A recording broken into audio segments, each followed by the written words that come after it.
Subscribe कीजिए law updates YouTube channel को और साथ में ही बेल आइकन को प्रेस करें न्यू लॉ रिलेटेड जानकारी के लिए। हिंदू उत्तराधिकार अधिनियम 1956 के अनुसार अगर पिता का स्वर्गवास बिना वसीयत बनाए हो जाता है तो एक बेटे या फिर बेटी का अपने पिता की खुद से कमाई हुई संपत्ति पर वारिस के रूप में पहला अधिकार होता है। वारिस के तौर पर एक व्यक्ति को पैतृक संपत्ति में अपना हिस्सा हासिल करने का कानूनी अधिकार भी होता है, लेकिन नीचे दी गई कुछ विशेष स्थितियों में बेटा पिता की संपत्ति में से अपना हिस्सा नहीं ले सकता है। पॉइंट नंबर 1, पैतृक संपत्ति के मामले में हिंदू कानून के अनुसार एक व्यक्ति को जन्म के साथ ही पैतृक संपत्ति में अपने हिस्से का अधिकार मिल जाता है। पैतृक संपत्ति वह होती है जो पुरुष वंश की 4 पीढ़ियों को विरासत में मिलती है।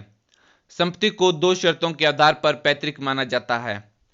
अगर पिता को उनके पिता से मतलब दादा से उनके देहांत के बाद विरासत में मिली हो, या दादा के जीवित होते हुए भी उनके पैतृक संपत्ति का बंटवारा करने से विरासत में मिली हो। अगर पिता को संपत्ति दादा से उपहार के रूप में ली हो तो वह पैतृक संपत्ति नहीं मानी जाती है। बेटा अपने पिता के जीवित रहते हुए भी पैतृक संपत्ति में अपना हिस्सा मांग सकता है। पॉइंट नंबर 2, खुद की कमाई संपत्ति के मामले में कानून के हिसाब से एक बेटे का अपने माता पिता की खुद से कमाई संपत्ति पर कानूनी अधिकार नहीं होता है। हालांकि वह अपना हिस्सा मांग सकता है अगर वह संपत्ति बनाने में अपना सहयोग साबित कर दे।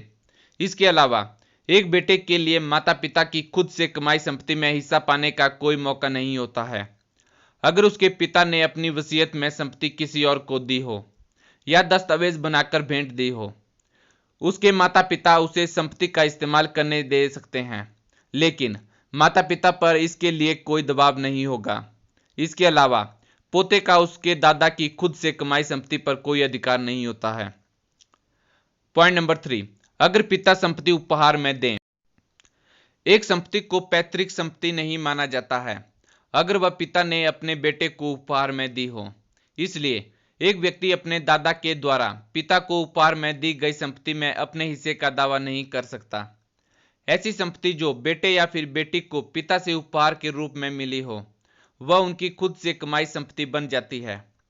ऐसे मामलों में पोते या फिर पोतियों का ऐसी संपत्ति पर कोई कानूनी अधिकार नहीं होता जिसे उनके दादा ने अपने बेटे या फिर बेटी को उपहार में दी हो, जो वे किसी और व्यक्ति को भी दे सकते थे।